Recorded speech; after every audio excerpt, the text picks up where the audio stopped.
ಬಿಟ್ಬಿಡು. ಪರವಾಗಿಲ್ಲ, bye bye, ಬೇಕಂದ್ರೆ ಹೊಡೆದ್ಬಿಡು.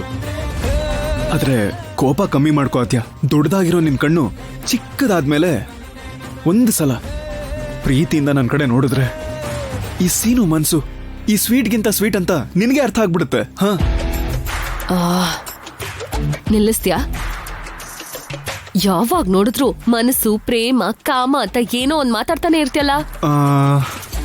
ನನ್ ಕಾಮ ಅನ್ಲಿಲ್ವಲ್ಲ. ಆ ಕೋಪದಿಂದ ನೋಡ್ಬೇಡ ಅತ್ಯ.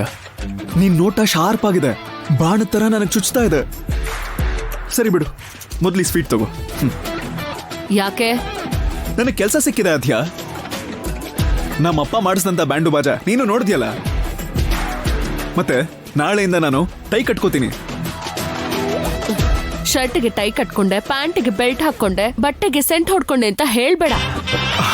ಅಂದ್ರೆ ನಾನು ಪ್ರಯೋಜನಕ್ಕೆ ಬರ್ತೀನಿ ಅಂತ. ಅದಕ್ಕೇನಾ?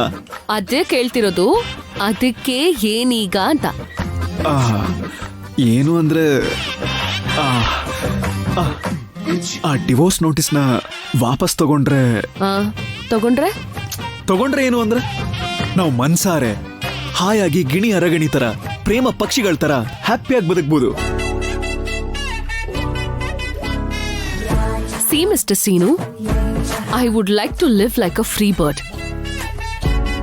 ಅದನ್ನ ಬಿಟ್ಟು ನೀವು ಕಾಳು ಹಾಕಿ ಬೆಳೆಸಿರೋ ಕೋಳಿ ಹಾಗೆ ಮನ್ಸೆಲ್ಲ ಹೊಲ್ಸ್ಕೊಂಡ್ ಮಾತಾಡಿದ್ರು ನೀನ್ ಅನ್ಕೊಂಡಿರೋ ಹಾಗೆ ಬದುಕೋದಕ್ಕೆ ನನ್ ಕೈಲಿ ಆಗೋದಿಲ್ಲ.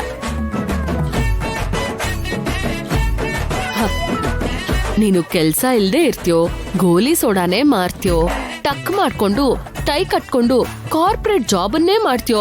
I really don't care. ಅದೇ ನನ್ ಮಾತ್ಗೆ. ಸ್ಯಾಲ್ರಿ ಒಂದ್ ಬಂದಿದ ತಕ್ಷಣ ಸೊಲ್ಯೂಷನ್ ಏನು ಸಿಗೋದಿಲ್ಲ. ಕ್ಯಾರೆಕ್ಟರ್ ಕೂಡ ಬದಲಾಗ್ಬೇಕು.